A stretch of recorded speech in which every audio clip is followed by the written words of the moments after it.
சங்கரன்கோவில் அருகே சட்டக்கல்லூரி மாணவி தற்கொலைக்கு முயன்ற சம்பவத்தில் கல்லூரி நிர்வாகம்தான் காரணம், மாணவிக்கு நீதி வேண்டும் என்று கல்லூரி முன்பு 200க்கும் மேற்பட்ட மாணவர்கள் தரையில் அமர்ந்து கல்லூரிக்கு எதிராக கோஷங்களை எழுப்பி போராட்டத்தில் ஈடுபட்டனர்.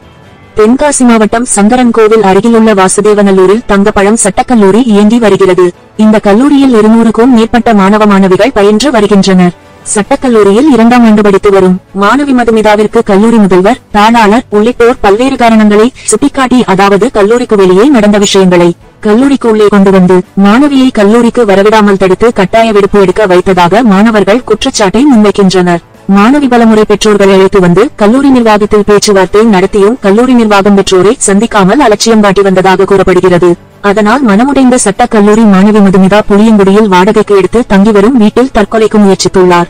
தகவலறிந்து அங்கு சென்ற மாணவர்கள் உயிருக்கு ஆபத்தான நிலையில் இருந்த மாணவியை புளியங்குடி தனியார் மருத்துவமனையில் சிகிச்சைக்காக சேர்த்துள்ளனர்.